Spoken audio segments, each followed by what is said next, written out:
Yo, what is up, guys? We're back on Pokemon Showdown for a little update video and of course my week 2 team builder for the ITL.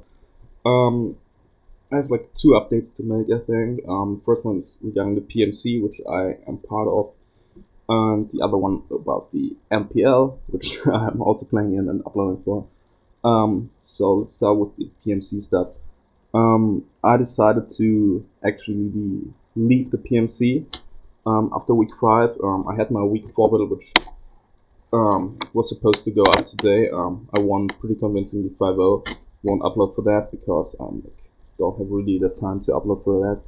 And yeah, it really sucks that I had to leave the PMC. But like these last couple of weeks, I've been like more busy than I thought I would be, and Pokemon really was kind of exhausting the last couple of weeks because like I had to jam on my teams with power saves, which was annoying. I had to upload for 3 leagues. Now work starts again for me next week, and I don't think I can keep up with 4 leagues I'm playing in and 3 I'm uploading for. So I had to go had to leave one league due to a couple other reasons too, like more personal stuff.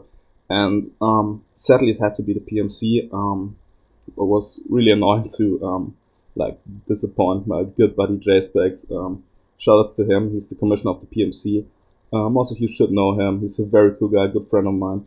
And it really sucked to like had to leave his league. I think he was pretty disappointed that I did it, but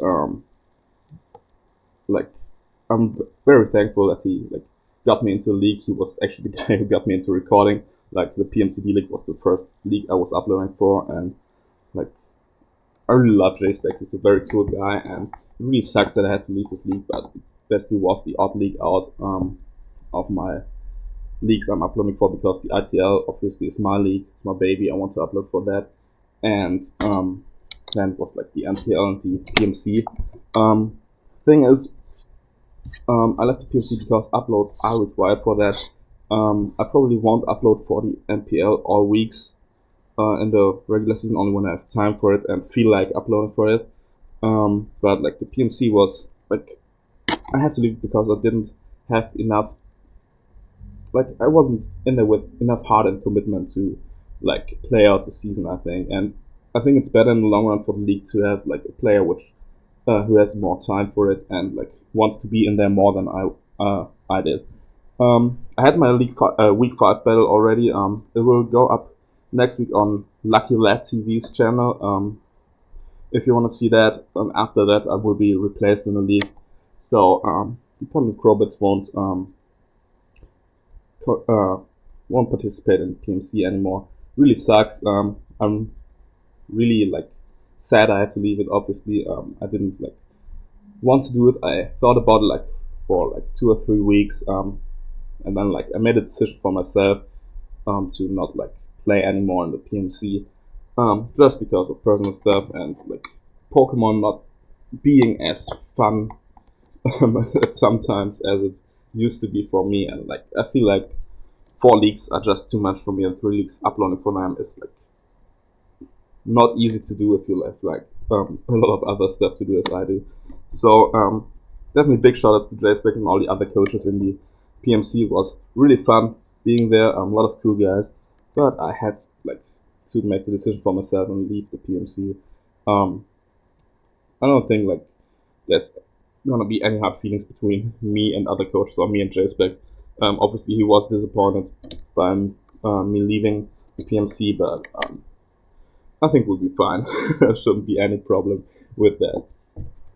Next up, today should be the day I upload my NPL battle, and now it's gonna be a little rant about league play and the NPL in general. I won't upload this week just because I don't have time, but because I was like, this week is not like the best week I had, like just in terms of how I felt and how like how much fun I had with mods. Not because I lost or something. I lost this week 1-0 versus the Reno Regis, the coach Eric. It's like I don't care about losses, but I want to upload for just because I don't have time, because the game really pissed me off because like um I don't know how to describe it, but I was really disappointed in how the game went. You can definitely check out Eric's channel and watch the battle, but I feel like, and I hate talking trash about people, but and that's not Eric in general, but a lot of players in Pokemon in general. Like, I hate it when people like are mindlessly clicking moves just to take what's in front of them. Like, it happens that you outplay an opponent and outprep an opponent like every turn, and like every mon he brings you outprep it.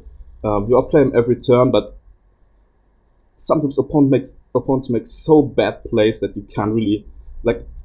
If you're good at Pokemon, and I consider myself good at Pokemon, I like it can't get into my brain how bad some plays are. So I like I won't say I lost because he played bad, but I think I should have won this battle like at least 4-0 or 5-0, like easily. I lost this game 1-0 because, in my opinion, he made absolute low ladder hero plays that have no place in Pokemon or in any league format. Like, don't know, if you watch his side, he probably will say it were like great predictions or something, but it was absolute garbage. Don't want to bash on him because he actually is a good player. I watched some other battles from him, and he actually played really well. But I think this battle was just kind of garbage. Like, really, I had him outplayed every fucking single turn. I had him basically swept with Victini, but because I knew he was a good player, I really expected him to make better plays than he did. He was just mindlessly attacking stuff what was in front of him.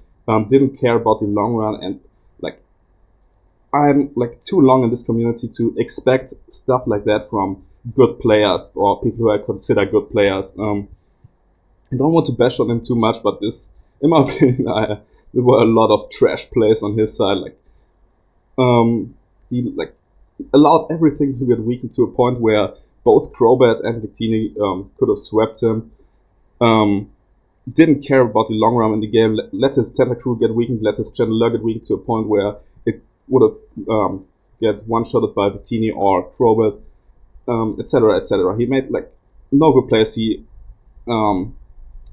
allowed his Duckshire to get its focus sash broken on like a very aggressive switch, in my opinion, which he didn't need to make.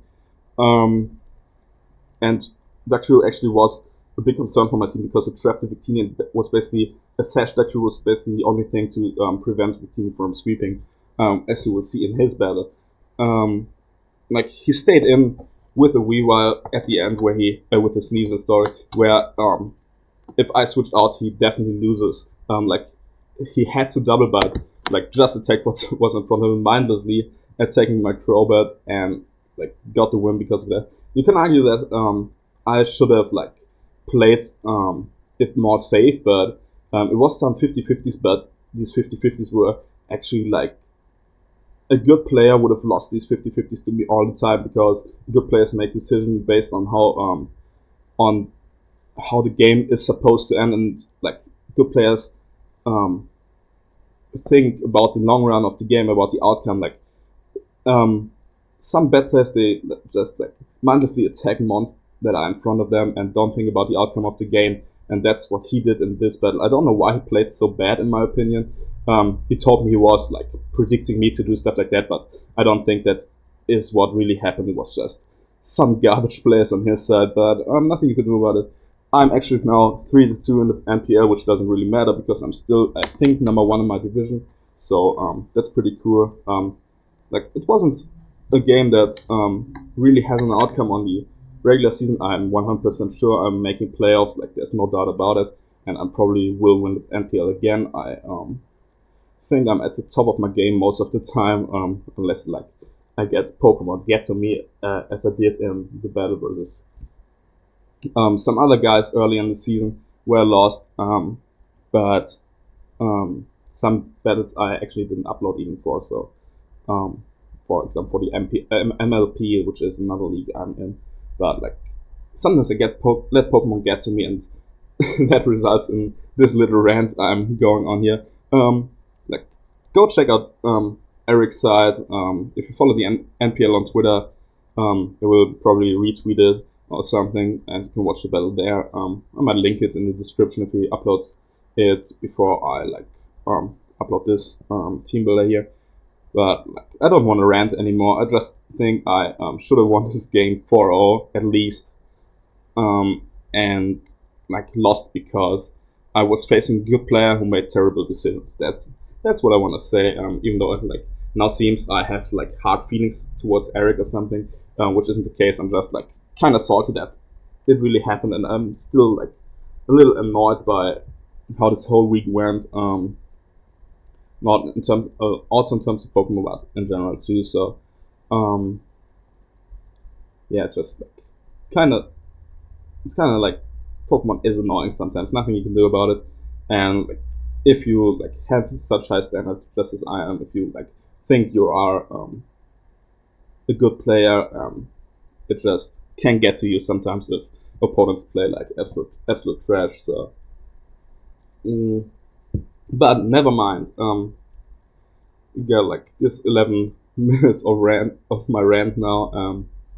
So just to sum it up, I won't be in the PMC anymore, sadly, and I will upload for the NPL just like when I have the time, when I want to. Like I will probably upload next week because I'm not too busy next week, but we'll see what happens. If I find the time, I will upload. I will record for week 5, but it won't go up today, definitely. So. Okay. But now let's hop into my team builder for week 2 of the ITL. We are facing my good buddy Scoot, aka Zamcrow. It's his YouTube and his Twitter. He was actually the season 2 runner-up and the player of team in season 3. We always have great battles, to be honest. Like,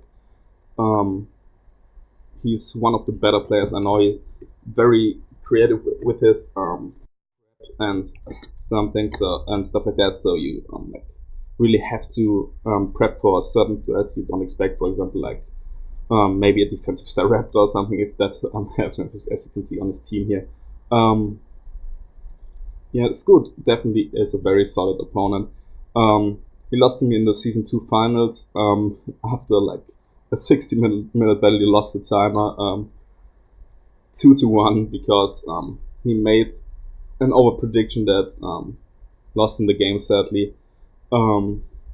Yeah, definitely one of the better players I know. He won a couple of leagues, the PBF, which is his own league. I don't know if some of you guys follow that on Twitter, but he won this league 2 times and was the runner-up in season 3. So definitely one of the better opponents in the ITL this season, and he's actually one of our 2 divisional rivals. So we're facing him twice this season, which is gonna be fun, but it's definitely a tough task because I definitely want to go undefeated because that's basically the only thing I haven't done in a league yet. I have won everything you can win, but I've never gone undefeated, so that's definitely my goal here. Looking at his team first, he brings the Mega Diancie, the Jirachi, the Salamence, the Tentacruel, Ronan Heat, Mandibuzz, Shaman, Miltank, Hitmonlee, Staraptor, Maloida. Very, very good draft he has here. Great Dragon Fairy, Steel Core, great Water Fire Grass Score in terms of Ronan Heat and Shaman, obviously here. Great hazard removal in Hitmonlee, Mandibuzz, and Tentacruel, as well as the Magic Bounce from the Mega Diancie. Definitely a very good draft and one that matches up really well versus mine. It's kind of funny because both have mons on our team that the other coach has trouble switching into. For example, my team doesn't match up too well with Mega Diancie. If I lose my only check to it, can basically sweep me. I don't match up well with the Staraptor because I have the Rhyperior and the Luxray which can deal with it, but then Staraptor has close combat and double edge, so it can definitely be a threat. Jirachi is obviously a threat depending on what he brings. If he brings like a subcam mindset, that could be a problem. Salamence isn't too big of a deal because I have a lot of priority on my team, but can definitely be a dangerous late game cleaner. Ronan Rotom Heat is one of his few checks for my Mammoth one, for example, to go along with his Miltank. If I pack like the right coverage, he has no switch-ins for Mammoth one, as you can see. Mew can be a problem for him if I pack the right coverage or a setup Mew. He also has trouble like wearing down defensive Mew because he doesn't have like the best offensive presence. Because he has no Dark Step besides from Mandibuzz, and Mandibuzz isn't that good offensively. Shaman obviously is one of the few ones that can wear it down with the Seed Flare, especially defense drops, but I have stuff like Talonflame to deal with that, so it's definitely a weird matchup for both of us, I feel, and I expect both of us to bring like a lot of defensive stuff to deal with all the threats we have trouble with. Scoot plays in a very similar style as me because we both like to have our switch ends for almost everything on our team. So both of us are probably bringing like 3 to 4 walls and like try to have stuff to deal with everything on this team. I really expect him to bring Diancie, Jirachi, one of his hazard removals in Tentacruel Mandibuzz definitely brings the Rotom Heat. I expect the Shaman, I expect the Staraptor, and then maybe Miltank or one of his hazard removals. I don't know how many months I have talked about here, but like Staraptor, Rotom Heat, Diancie, and Jirachi are must brings for me. Shaman probably too, and then one of his hazard removals. I don't expect the Meloetta, the Hitmonlee, or the Salamence at all, probably, but the rest he could definitely bring. But of course, I try to build a team that can deal with every combination of 6 he wants to bring. Shout out to Pokian, who like prepped like this as well. So let's hop right into it, I guess. First one I decided to bring, and a mon that I probably will bring every single week, is the Mega Sableye. It's such an integral part to my wall core because it has so good. It is so good at what it does. Like it prevents hazards, it prevents status on my team, bounce back status on stuff like Mandibuzz, Rotom Heat packs Toxic Miltank, force him to heal bell stuff off. It's a premier physical wall, but this time actually I have to bring a defogger because he has a Mega Diancie, and Mega Diancie is one of the few stealth rockers that beat Sableye, with Clefable being the only other. Like Sableye beats every single rocker out there besides Diancie and Clefable, in my opinion. So that's what makes Magic Bounce on Sableye so much better than on Diancie or Mega Absol, because Diancie and Mega Absol just lose to common rockers like, for example, Landorus T, or basically every ground type or every mon that is slightly offensive, like because they are both so frail. So I have to bring Defog this week. I know that because I actually bring the Talonflame, so I have to like bring Hazard Removal this week, which kind of sucks because I think Hazard Removal loses you a lot of momentum, but nothing you can do about it. You have to find the right time for that, and we see how it works out. The spread and the attacks are pretty simple. 252 HP, 204 defense, and 52 special defense. The investment is, I believe, to take 2 Banded Dragonclaws from Salamence or something. It's some weird spread. I can take, I believe, 3 Iron Heads from Scarf Jirachi. I can take 2 Diamond Stones from Diancie, but Diancie obviously will go for the Moonblast versus me. I can take every hit Hitmonlee wants to go for, and I obviously can take every attack the Raptor wants to go for once, and I can knock off or Will-O-Wisp. So that's basically it. 52 special defense EVs just to take hits from the Meloetta better if he wants to bring it, to take at least 1 spec Seed Flare from Shaman or stuff like that. To take on Rotom better, to take on Tentacruel better, to take on maybe especially offensive Jirachi better. Just like overall a very solid wall versus him, but probably won't be as crucial to my win as in other weeks, just because he has the Mega Diancie, which forces me out every time. I cannot touch it at all. So attack's pretty standard again. Knock off, Foul Play, Recover, Will-O-Wisp. Knock off is just helpful versus his team because he has a lot of bulky stuff that doesn't enjoy losing the item, like Tentacruel, Mandibuzz and Miltank don't enjoy not having lefties, or the Black Sludge in Tentacruel's case. I could knock off Salamence Yachi Berry to pave the way for Mammoth Wine sweep late game with the Ice Shot. I can knock off and Foul Play Jirachi, which could come in really, really handy. Like it just good coverage because he has only 2 dark resists. One of them, no, 3 dark resists. One of them are the Manibars, which doesn't enjoy losing its item, doesn't enjoy being Will-O-Wisp. One is the Hitmonlee, which can touch me anyway, and one is the Mega Diancie, which I have an answer for. So definitely solid coverage overall. Recover obviously to get back my health. Mega Sableye definitely one of the more important parts, but not as integral as in other battles. It's basically my Jirachi check most of the time, just to like don't get swept by a Jirachi, because I can take almost any, like I can take any attack he wants to go for, and he has to flinch me down if he wants to be that guy.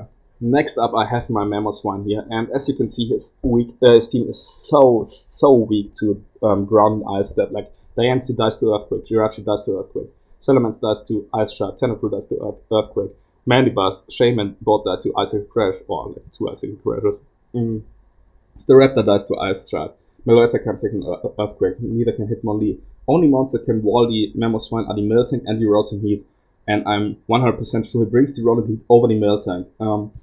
That's why I have Earthquake, Ice Shard, Ice Crash, and Stone Edge. I contemplate going for Superpower because it hits the Melting and also hits the Rotom Heat for neutral damage, but I really want to catch the Rotom Heat with the Stone Edge on the switch and to like get rid of this mon, because it's also one of his checks to my Talonflame, and I like feel like I have to wear this mon down. Like I think it's more important to wear down the Rotom than to wear down the Miltank, because Miltank also can recover up more easily, while Rotom can only go for the Pain Split, and I can block Pain Split with my Mega Sableye. So if I get a Stone Edge off on this monster, and maybe he doesn't pack the leftovers, he's like down to a very critical amount. It has to be level 50. I think it's more important to hit the Rotom. The set is pretty simple as well. It gives me obviously 11 life orb hits. I only take 19 HP from the life orb, and have basically 11 life orb hits here. Max attack, and then enough speed to speed creep base 100 that are uninvested. For example, the Melting. I don't think he'll bring any speed on the Melting, because he like max HP defense is very important for him to take hits from the Rhyperior Beta, from the Talonflame, from the Mamoswine. It just makes it more bulky, and he has to wall these threats. He probably will bring speed on Tentacruel, and I probably won't outspeed it, but he could always bring like a speedy Tentacruel, which could still be pretty bulky, so I didn't want to like go with max speed just to make sure I have a chance to outspeed it. Well, it's not even safe that I outspeed it anyway, so I don't want to bank on that. I will definitely scout for the Tentacruel's speed and then like make a decision with my Mamoswine should I face it. The rest goes into defense, just to take like maybe an Iron Head from the Jirachi Beta, to take a Diamond Storm from Diancie Beta, stuff like that. Very simple. The plan of the team here is like trying to U-turn and volt switch out into Mamoswine, get a big hit off on whatever wants to come in, especially if I get a chance to weaken the Rotom or the anti-Miltank. Like if I like get rid of both mons, Mamoswine has a field day, especially if it comes in on stuff like Mandibuzz or Meloetta, which I probably can outspeed, or even like on the Miltank or something, on a weakened Miltank to get off a big Earthquake, which can do up to 50% with the Miltank, so that's not even the best switch in there is, because it probably can't touch me back that well. Because most of the time it only packs Body Slam or Seismic Toss or Return. He could pack the counter obviously, but I will scout for that as well. So Mamoswine definitely one of the more important members of this team. I hope to get it in early and get a big hit off on whatever wants to come in, and like just scout for what his initial switch in is. Next up, I bring Mia Wallace, my Mew with the leftovers, especially defensive Mew this time. This mon is actually the only mon on my team that, with the right investment and not with Assault Vest, can take any 2 hits Diancie wants to throw at me. If Diancie goes for Moonblast and Diamond Storm, I take it. If he goes for 2 Moonblasts, I take both. Mew is such a bulky mon and has a very good matchup versus his team. TVs allow me to take 2 Moonblasts after rocks, allow me to take two Diamond Storms after rocks if he's not fully invested, but if he's fully invested I can take a Diamond Storm plus a Moonblast easily, so I can switch in on a Moonblast and then take another Diamond Storm. So overall a very solid defensive spread here. 12 speedy is just to speed creep the Miltank, the Shaman, and the Tentacruel a little, which are the only base 100 mons he could bring that have no speed EVs, and to make sure that maybe a Rotom Heat can't speed creep me. Like, if he just packs 121 speed, I would speed it still, and it's like probably gonna be hard for him to invest more than he should, but he probably, if he brings a speedy Rotom Heat, it probably will be enough to outspeed max Mamoswine, which would outspeed the Mew anyway. I can't go like with 146 speed on Mew because it would take away from my bulk. Psychic, Volt Switch, Roost, and Defog. As I said, Volt Switch is just, it hits his entire team because he doesn't have a ground type, which is great. Like I can Volt Switch out into Mamoswine, get a big hit off, maybe into one of my other monsters to like force step out and just pivot around his offensive threats that want to come in on the new Psychic hits his entire team besides the Mandibuzz and the Meloetta, on both of which I can easily pivot out with the Volt Switch. The Roost obviously to get my health back, and the Defog to get rid of any hazards you want to throw out there. For example, the Toxic Spikes with the Tentacruel, because I don't want to stay in with the Sableye on it, because I don't want to get Scald Burnt, and like just Stealth Rocks in general. There's a lot of Stealth Rockers here. Diancie, Jirachi, and Miltank, like all of which are very reliable Stealth Rockers because they're very hard to kill. Next one I'm bringing is my Rhyperior, holding the leftovers, max HP, like almost max HP, max defense, impish. It's my number one check to the Staraptor, which I'm really afraid of, and can also take hits from the Rotom, which is very good for my team. Even if he picks modest specs HP grass, I can take at least one of it and kill him with the Rock Blast. So no defense, special defensive piece needed there. It's also backup check to a physical Diancie, to a physical Jirachi, to Salamence, which cannot 2-hit KO me with the Outrage unless it's banded, I think. It deals with Mandibuzz well, because Mandibuzz Foul Play does like 23% max.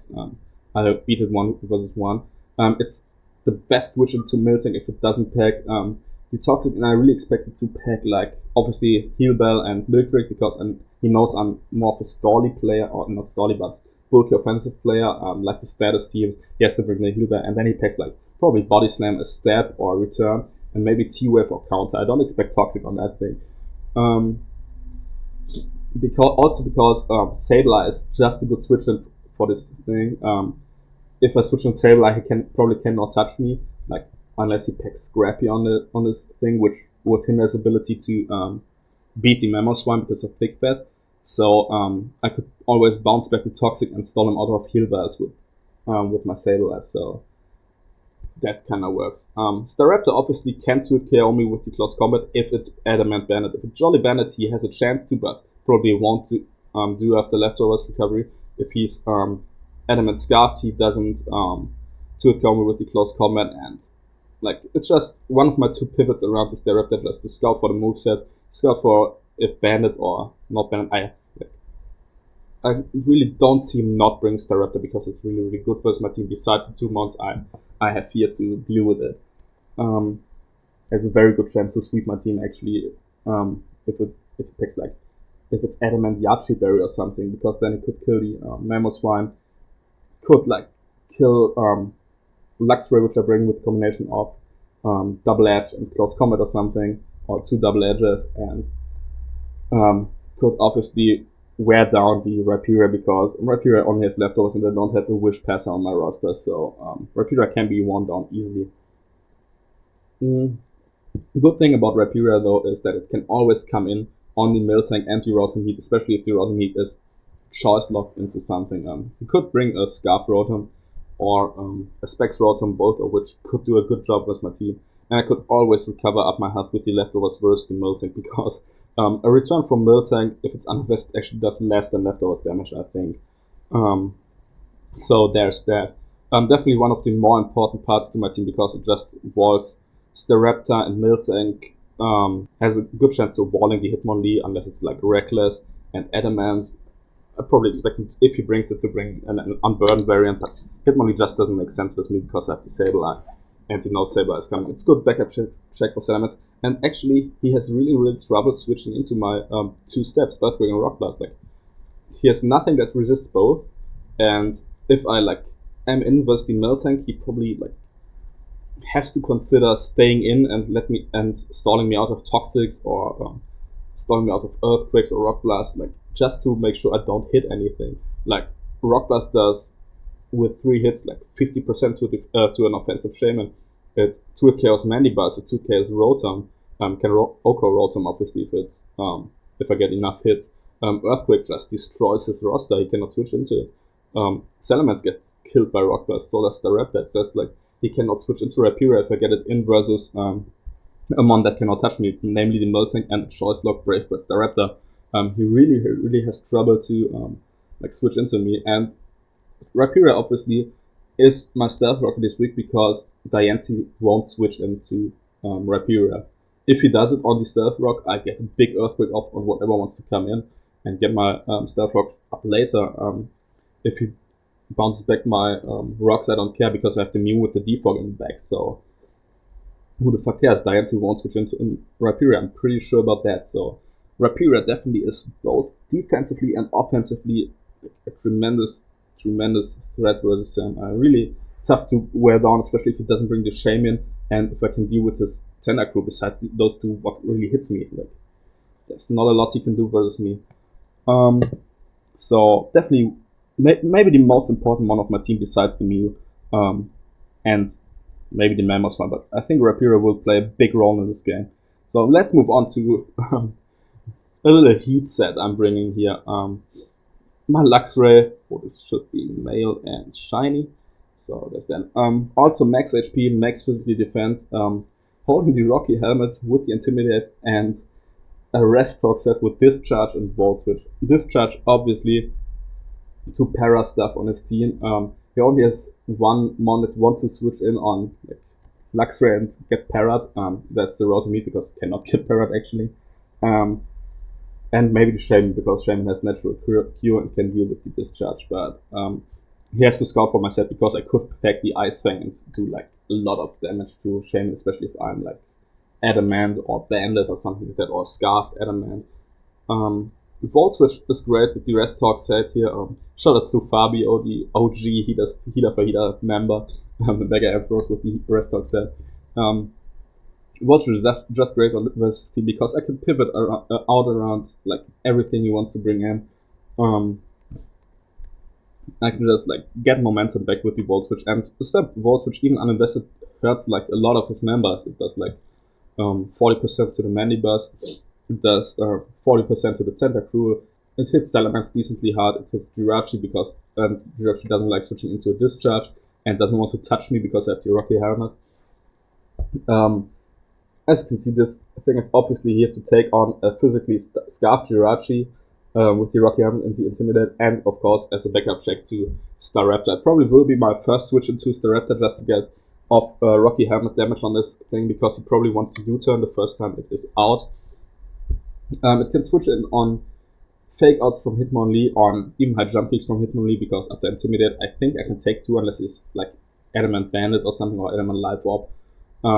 I can switch in on Body Slams from Miltank because he cannot para me, and like if he gets Rocky Helmet damage, which would be cool. I can switch in on Foul Place from Mandibuzz, which wouldn't do too much with me because because I'm bold and have no attack EVs, and it's just like great at like getting residual damage off with the Rocky Helmet because he has a lot of physical threats that like to touch me. Definitely alongside with my Rapira, my answers to Staraptor and also to the Jirachi, which could come in handy. Like if he brings a physically Jirachi, he cannot flinch me down because Rocky Helmet will kill him before he kills me with the Hard Stamp or the Iron Hand. And the last one I'm bringing this week, and I contemplate a lot of what I want to bring and what set I want to bring, is the Talonflame. I had this Talonflame here with like a Choice Banded set earlier, But then he decided to drop Chestnut for Shaman, and I really had no switch in to a Seed Flare from Shaman besides my Talonflame, but a Bandit Talonflame cannot roost off the damage and can get whittled down very easily, especially with Brave Bird and Flare Blitz. Flare Blitz recall. So here I have Adamant Talonflame with enough speed to outspeed base 100. I don't have enough speed to outspeed Mega Diancie, but that doesn't really matter because I cannot touch it anyway. And yeah, 60 HP EVs again to get as much life orb hits as many life orb hits as possible. Brave Bird Utes and Flare Blitz hit everything on his team for at least neutral damage besides the Mega Diancie, which I have my answers for, so not to inform there. 20 HP and they have to take Seed Flares a little bit better and Roost damage off. Roost is just here to like get rid of the Brave Bird Life of Recall, Life of Recall, stuff like that. It's a good revenge killer versus Jirachi, Salamence if it's low enough, with Tentacruel if it's weakened to like 45%. Can Oko Shaman, can hit Miltank for 35 to 40%, so if I can get it low enough, I kill it. Is a revenge killer for Unburden Hitmonlee, which cannot deal with me very well. Can Oko the Staraptor after rocks? Probably does Oko the Staraptor after rocks. Does solid damage to Meloetta, and if you bring Pirouette Meloetta, it's like walled by Luxray and Mew, and as well as the Sableye, and it's revenge killed by Talonflame, so that doesn't really make sense for him to bring. Definitely a mon that has a good chance of sweeping late game or break some walls for my team to like whittle down his squad more easily. Like if I can break through Tentacruel, Miltank, and Rotom Heat with my Rapira, my Talonflame, and my Mamoswine, I can just basically stall his team out. So yeah, that's the plan for this week. Hope you enjoyed the squad. Definitely be hyped for the battle. We'll go up some point next week. Shout out to my boy Phantom Base Tyler, who records these matches for me. He records every match I'm uploading actually, and I'm very very thankful for that. Definitely go check him out. Yeah, it will go up whenever he has like recorded it, if he found the time to do it, and I had the time to record it. We already have battles when this goes up. It was a very very long battle, and definitely an interesting one. Be hyped for that. Go check out Scoot, my buddy Zamcrow. His Twitter and YouTube link will be in the description of either this team builder or the battle next week. One of my closest friends in the community and a great guy with a very sexy voice. I can only recommend watching his videos. So there's that. Hope you enjoyed this video. Hope you enjoyed my rant. Sorry about dropping out of the PMC and not uploading every battle for the NPL. And yeah, I'll see you next week.